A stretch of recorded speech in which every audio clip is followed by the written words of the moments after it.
All right, everybody, good morning. Welcome to another episode of Mixed Martial Arts. My name is Austin Shaper. This is a show where we cover the topics of UAP, UFC, and World War III. This is going to be a UFC episode just covering last night's pay-per-view, UFC 291. It was such a good card. I'm a little on the sleepy side because I didn't end up getting to bed until 1 a.m. It's the one downside of watching these fights from the East Coast, especially once you get to the main event and it ends up being a banger like tonight's was. It's kind of hard to get to sleep right after that. You're kind of wired. So a little tired, but that's okay. We'll get through it. Last night's card was super good. I'm excited to dive into it. Before we do that, I would ask you guys just a couple favors.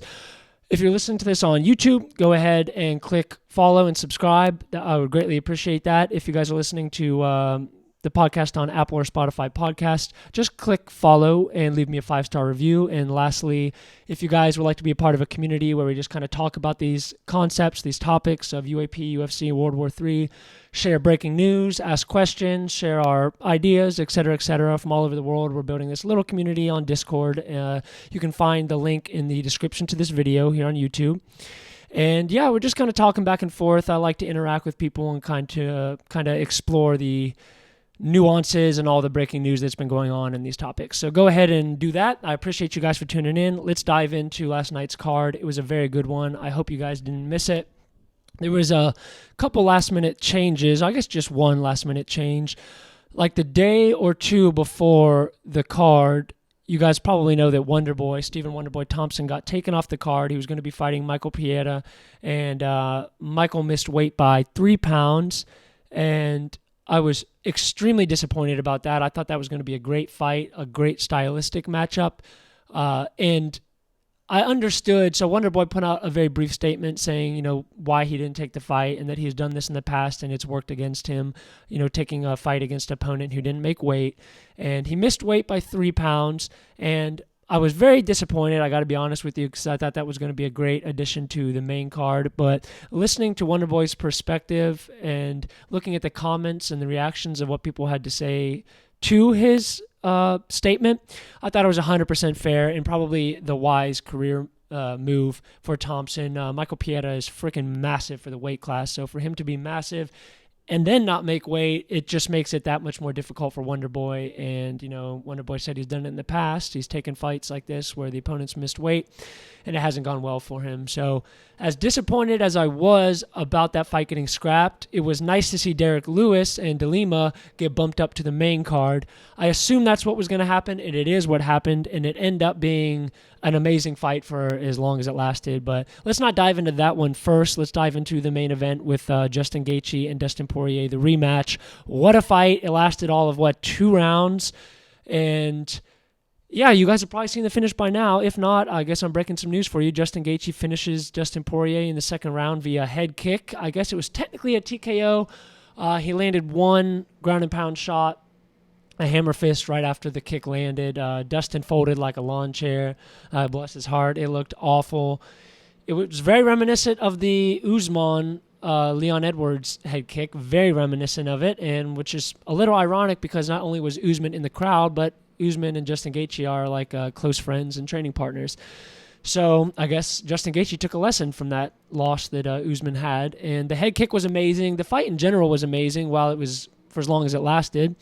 My initial thoughts while watching it live with my buddies on Discord was that Justin was looking patient, and he was landing those leg kicks. And if you guys remember from the last episode we did, UFC related, we talked briefly about how Dustin mentioned that the leg kicks were very brutal and compromising him in the first fight. I think he said he couldn't even take one more.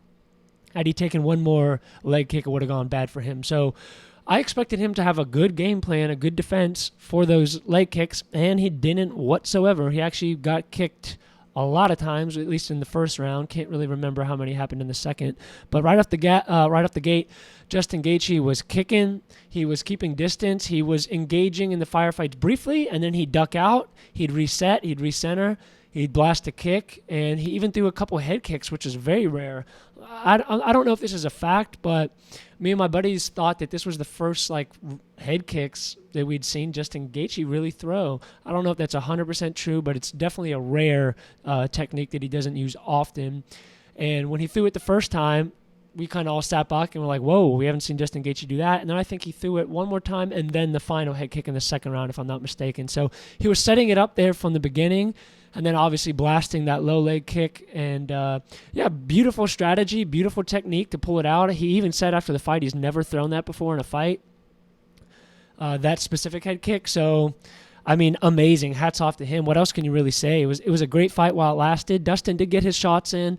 They had a few moments where they were scrapping in the pocket, but right off the bat, it did look to me that Justin Gaethje was being that patient fighter. He looked very similar to Rafael Fizie's fight, and he was just keeping composed. And seems to me that is the secret ingredient for Justin Gaethje's career now, is if he is able to just slow down that reaction to just kind of go berserk and get into those firefights. And he just kind of slows down, sticks to his technique, sticks to a simplified game plan, and then when it's time to let loose, he does let loose. Seems to be the strategy for him, and Dustin couldn't have been more gracious in defeat. Gave Justin all the compliments in the world. Justin obviously just became the BMF champ. I think that my buddy noticed that he was made weight at 156 pounds, if I'm not mistaken. And if that's the case, that makes this belt even funnier because he didn't even make 155 pounds. So kind of comical, but it was cool to see Masvidal in the octagon. Some people were kind of bitching that Masvidal didn't put the belt on Justin Gaethje and just put it on his shoulder. I didn't even notice that in real time. I don't think it matters one bit. It's not even the undisputed title. So it's just a trophy, but what a fight, man. It was great. Like I said, I think Justin just came out the gate more technical. Dustin just kind of looked a step behind, and while he did have his moments, it was very competitive in the first round. Seemed like Justin was just starting to pull away from the get-go, and yeah, man, what a fight. Let's dive into a few reactions. Of course, people are going to have mixed things to say about these things. They always do. Theo Marfraga on Instagram says, I knew he wasn't in it mentally. Retire, champ. You've earned it. I don't know what he's talking about at all there. Dustin definitely was in it. He trained his ass off for the fight. He came to the city 2 weeks early to be able to get used to the altitude. And, yeah, in my opinion, he seemed to do everything he usually does to get ready to fight. He was on point, and mentally he seemed on point. Retire, champ, you've earned it. What a stupid take. If Dustin wanted to retire, I think that's totally fair for him to do. He's obviously earned the money, especially through the last two McGregor fights. He's earned the money to be able to do that. He's become the interim champion. He had one shot at the undisputed title against Khabib. So he's had absolutely one of the best careers you could possibly have in mixed martial arts. And if he retired today, it would make sense to me, but to tell him to retire is a little fucking goofy. It was a competitive fight, and he's fighting at the highest level against the absolute highest level competition. So stupid opinion there.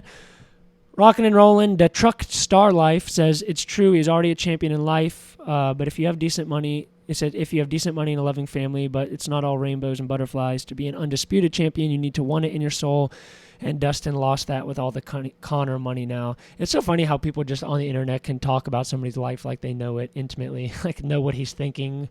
I mean, look, the first dude said, I knew he wasn't in it mentally. This dude says, he lost that in his soul with the Conor money, like the drive to become the champion. Okay, dude, these people on Instagram crack me up. Another stupid opinion. Obviously, the two McGregor fight set him up financially, but clearly if he's coming back at all after that, it means that he has a bigger why, a bigger reason to fight than just the just the money or the attention. So, stupid opinion. Moving on, Ma Floor Jr. says, you deserve that L, talking about Dustin Poirier. Always jumping in folks' face after you win. Sore winner. Damn, it felt good seeing that head kick, even though I lost money. God, what is with all these haters on the internet today? It's shit is crazy, man. I have heard people kind of talk about Dustin Poirier being not the most gracious of winners. I don't really remember off the top of my head any of them that were too nasty. I mean, you guys got to keep in mind, these guys are in the heat of the moment. They have adrenaline surging. They're in physical pain. They're probably in a lot of mental discomfort, and there's so much on the line physically, financially, emotionally, probably have their friends and family in the crowd. There's just so much going through that you possibly couldn't relate to if you have not competed in this sport before. And to be able to judge somebody and say he's being not the way that you perceive he should be as a winner is a little silly. Dustin is a respectful opponent. It seems like a great guy at every regard. And yeah, I mean, dude, maybe he loses his temper a little bit when he wins. So be it, dude. This is the fight business. What do you expect? People are trying to bash each other's heads in, and then the second the fight is going to end, when you're still leaking blood and your shins are bruised and you got a headache and you're out of breath, and you just went through something as crazy as that, and you're still going to be able to have the wherewithal to be 100% respectful when you're looking at the person who was just trying to murder you in front of all your friends and family and millions of strangers. That is ridiculous. So just realized my air conditioning unit was on this whole time. I am so sorry if you guys heard a loud fan. This mic isn't the best, so hopefully you didn't pick it up because it's a good 5 feet away. But if you did, I'm sorry. It just turned off. Actually, let's make sure it's off. Yeah, but anyway, stupid opinion. Lots of stupid opinions today. Let's move on to the co-main event with Jan and Alex Pieta. Interesting fight. If you guys watched my pre-show, I predicted that Pieta was going to lose by decision, and I thought Jan was going to just lean on the wrestling, the grappling, get him up against the cage. And off the bat, that is what happened in the first round, and he kind of just hugged Pieta. He did have a close submission attempt. I always seem to think that someone's going to get a submission right off the bat when they're going for the attempt. I'm not very good at distinguishing like how good the opponent is at defending it and how well the choke is in. So I actually thought the fight was about to be over when he first got on his back. Jan got on Pieta's back. Pieta defended well, and he didn't do much to get back up to his feet. He was a little complacent, but, he's new to the grappling. He's new to all that, and he survived the round. Jan definitely took the first round. The second round was interesting because the first half was rather Jan dominant, and then it very much so turned on the feet to Pieta.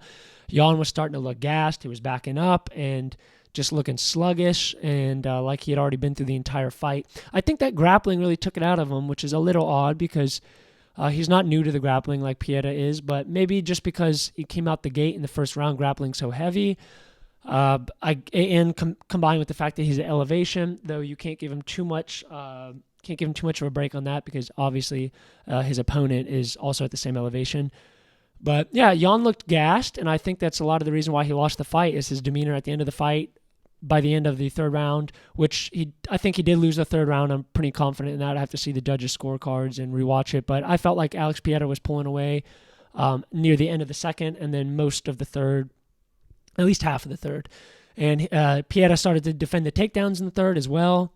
It was a good fight. It wasn't anything amazing. I thought it was a great step up of competition for Pieta. And going into the fight, I thought it wasn't a great fight for Pieta to be taking, especially after we saw what happened to Stylebender, and they're kind of similar stylistically, both being professional kickboxers coming over to the sport and learning the grappling, the jiu-jitsu, et cetera, et cetera.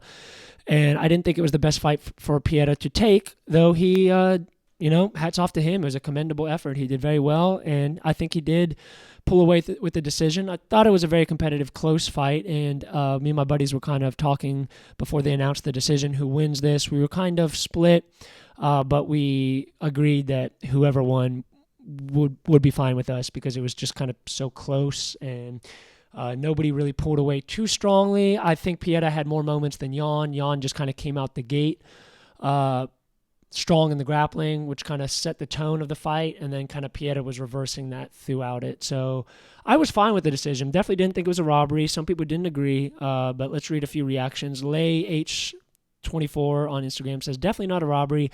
He didn't do anything with the takedowns whatsoever. Not every close fight is a robbery. He did do something with the takedowns at the beginning of the first round. I think he had 2 submission attempts, and the first one got pretty damn close. So he did do something, but I agree the majority of that 5 minutes and 30 seconds of control time or whatever it was largely spent kind of just riding on Pieta, wearing him out. Didn't really throw any ground and pound strikes. Didn't really try to advance position. Kind of just laid on him. I guess that was an attempt on Jan's part to gas out Pieta, but at the end of the day, it doesn't look great to the judges when you're not making much of a move. You're not really advancing position. Kind of looks like you're stalling. It's a subjective opinion, but I can see why the judges gave it to him, and I would agree with Lay H here. It's not a robbery in any regard. Woke Hit says, bro was still out of breath even after he lost. Kind of a weird take. Of course you'd be out of breath, especially if you lost. Whether you're the winner or the loser, you're going to be out of breath most likely, but especially if you're getting your ass beat. Jan did look gassed, though, man. He was sitting against the cage, and he looked defeated, and I think that probably, if they were neck and neck to the judges, that probably solidified the decision for Pieta. So it's probably hard to be in the moment and to remember to kind of have your hands up and to walk around and to not look tired, as difficult as that may be. And I think Jan just wasn't in the presence of mind to remember that, and was just tired as hell, sat down, and that could have contributed to him not getting the decision. We'll never know that for sure, but it sure seemed like it. BK and Ryan says, bro was not robbed. A takedown with 30 seconds left and no damage isn't going to change the outcome of a round. I would agree with you. I can't remember off the top of my head that there was a takedown at the very end of the third round, although I'm sure you're right. I just can't remember it, kind of blanking on that. But yeah, he wasn't really doing any damage on the ground. And at the end of the fight, Jan, I think, had a cut or two, if I'm not mistaken. Looked a little banged up, whereas Pieta didn't look like he'd even been through a fight. Looked 100% fine. He's got that Stonehenge head. I guess he just doesn't cut easily. He looked good. Another guy, YOLO Word, says not a robbery. Sitting on his back doesn't give you a win every time. Jan, I agree. Pranya India says, bro just wants to win by hugging people for 20 minutes. Yep. I think we're pretty much all in agreement on there. It wasn't a robbery. You're going to get a few people to say that. You always do. One person said this was the worst robbery of all time in the UFC. What a stupid opinion. But yeah, it was a great fight. Moving on, we had the Derek Lewis-De Lima fight. I mean, that one lasted, 30 seconds? I don't know the exact time, but it was about 30 seconds. Derek Lewis pulls a Masvidal out the bag, and I was excited to see him bumped up to the main card, and he always lives up to the hype on the main card for the most part, doesn't he, win or lose? Came out the gate with the most athletic flying knee I've ever seen a big old heavyweight throw. It was clear that Derek Lewis was in great shape. He had somewhat of a six-pack, which is rare for him these days. And, he looked lean, mean. He came out the gate, just sprinted at De Lima, threw a flying knee, which landed right on the mark. I think that's a really crazy technique for a heavyweight, to be able to have the athleticism to just pull off right off the gate without being able to measure distance or anything. Just sprinted right at him, landed it, knocked De Lima over. De Lima then tries to fight for his life, and Derek Lewis just pours it on him with ground and pound, and eventually De Lima stops fighting back.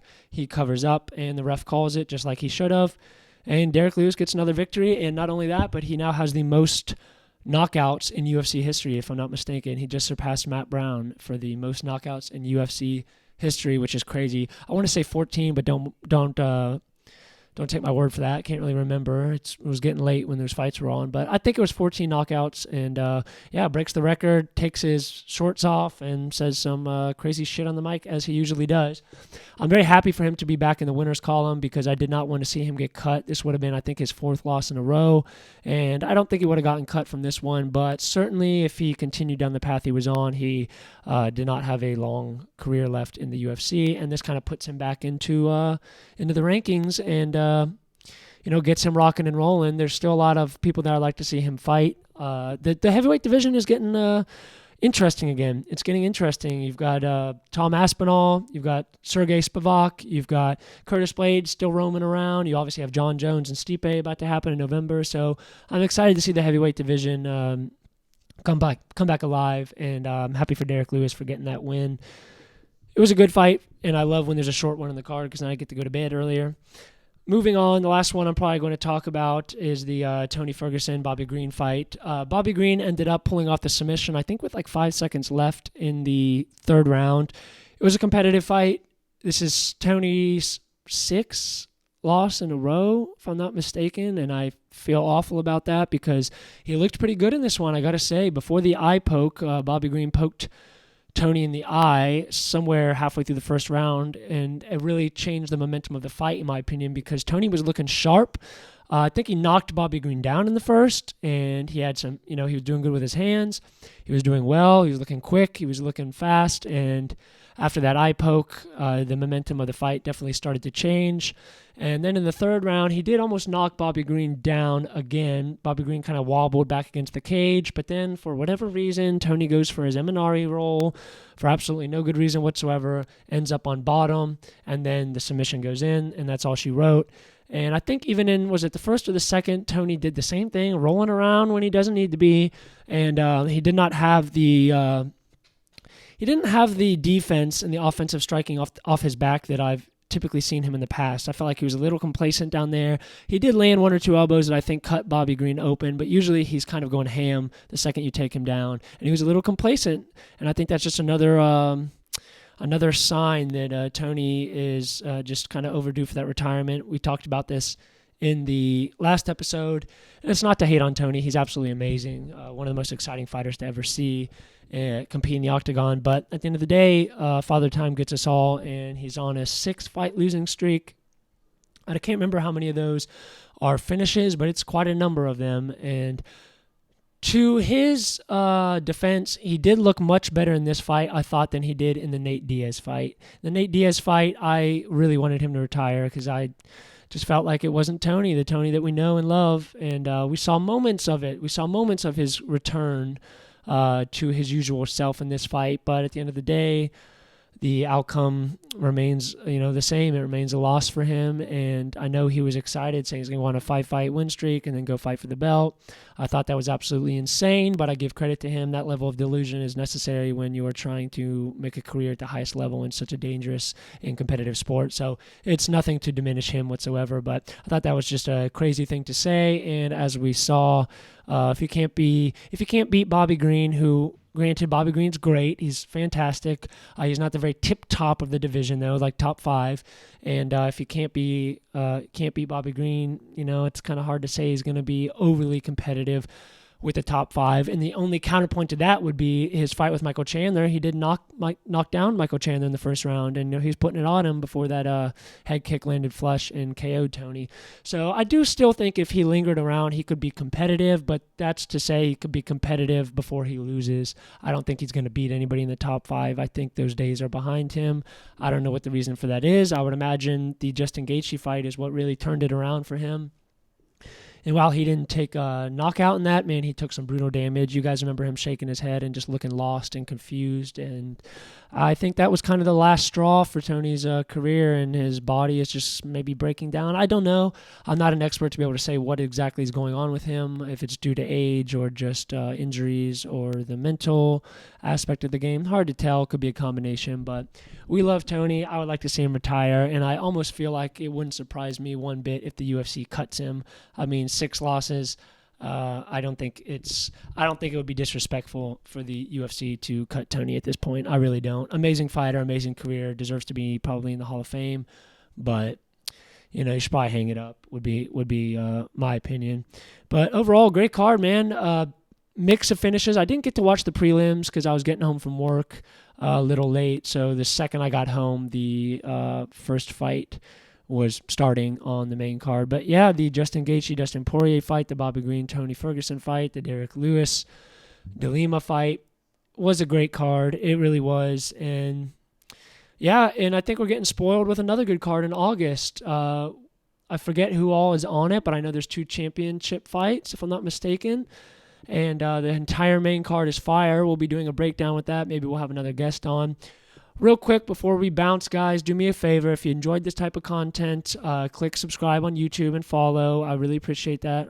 Like on the video and subscribe on YouTube. If you're listening on podcast, just click follow and leave me a 5-star review. And if you'd like to be a part of the community, talk news, ask questions, just bring up topics about any of 3 of these categories, UFC, UAP, World War III, any of them, talk with people all over the world. I'm starting to grow a community on there. Discord at Mixed Martial Arts. You can find the link in the description to my video on both the podcast apps and my YouTube channel. So I love you guys. Thanks so much for tuning in. We'll be back in the next day or 2 with another episode, probably going to be UAP or World War III related. Quite a few things going on both of those fronts. So I'll be covering some of those news stories here briefly. Today is my girl's birthday, so we're going to be celebrating. And I got a busy, fun day ahead of me. And I hope you guys have the same, and stay in touch. We will be back with another episode shortly. You guys have a good day. Take it easy.